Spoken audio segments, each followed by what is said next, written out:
The longer a man lives alone, the fewer lies survive. An empty house has a way of telling the truth. It doesn't care how successful you look. It doesn't care what other people think of you. It quietly exposes the habits you hide, the routines you only keep because someone is watching, the promises you only keep because someone reminds you. Living alone doesn't change a man. It reveals the man he has been becoming all along. Some men become stronger because of that.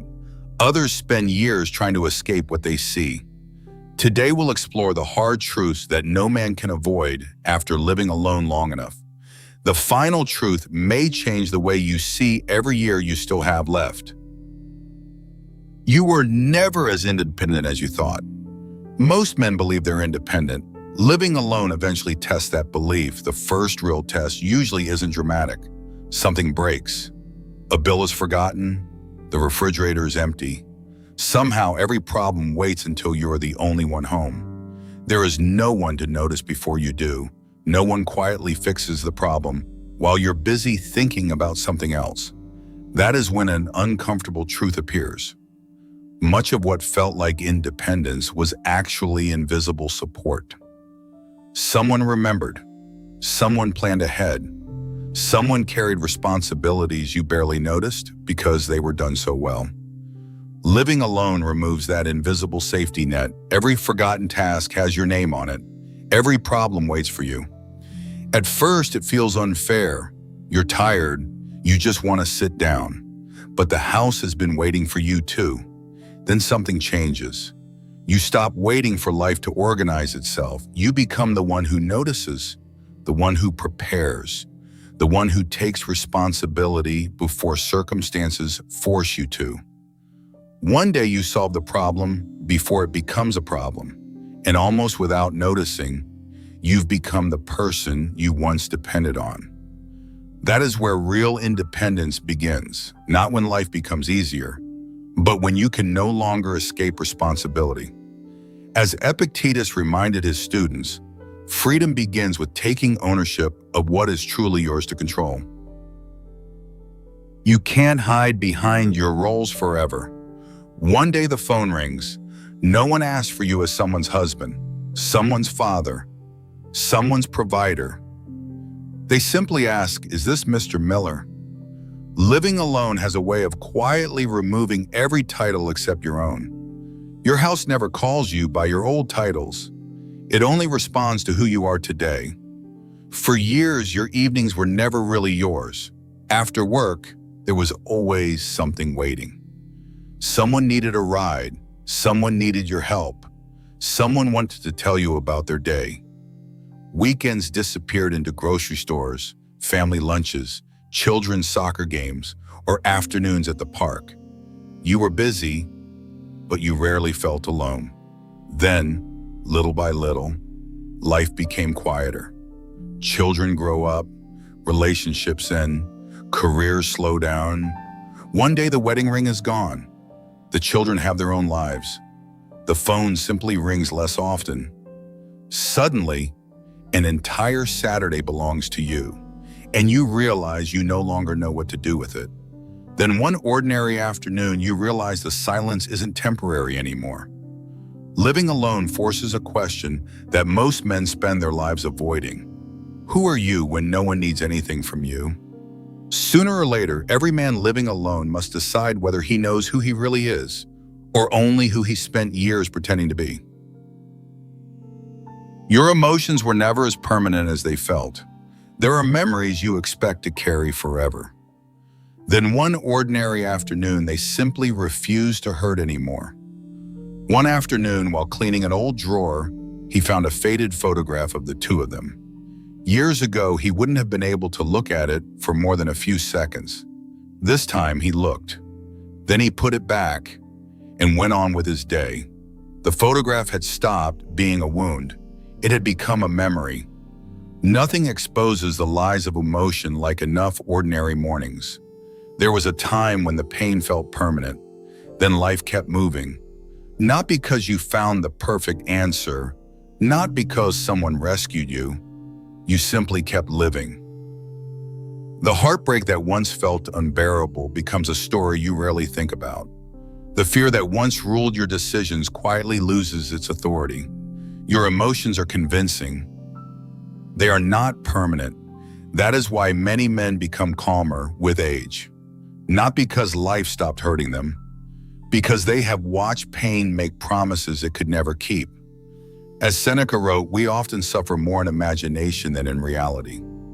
Living alone long enough teaches a man not to trust every emotion that demands to be believed.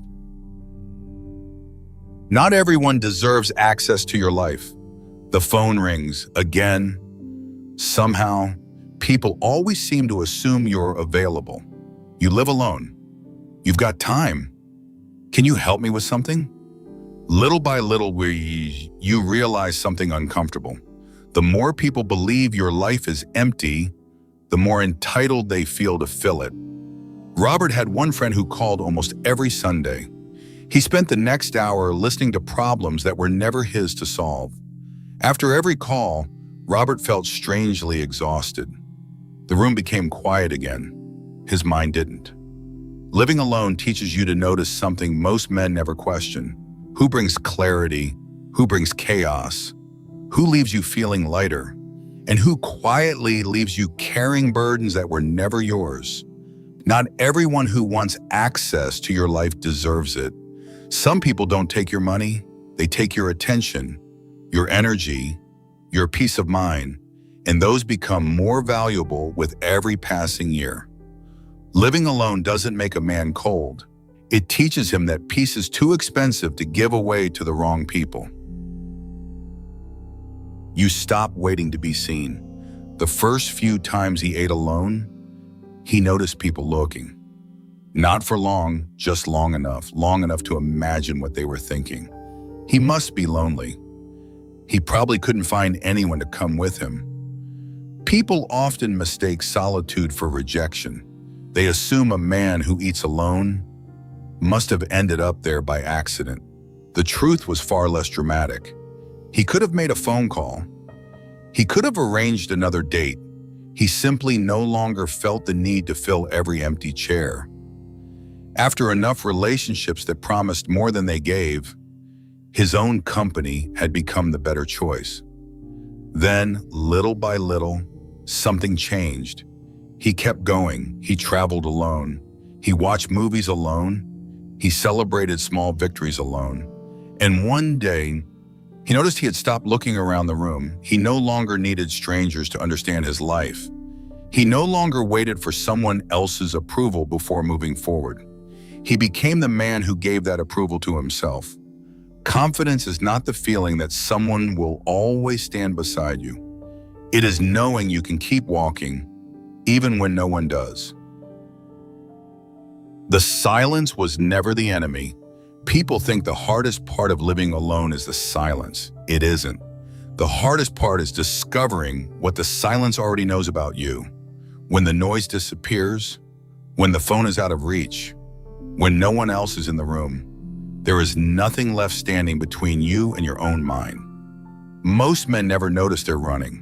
They keep the television on. They keep scrolling. They keep finding reasons not to sit still.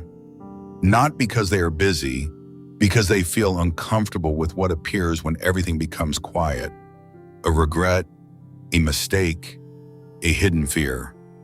John carried one regret he had spent years trying to forget. One wrong decision had cost him the company he and a close friend had built together. His business disappeared. His friendship never recovered.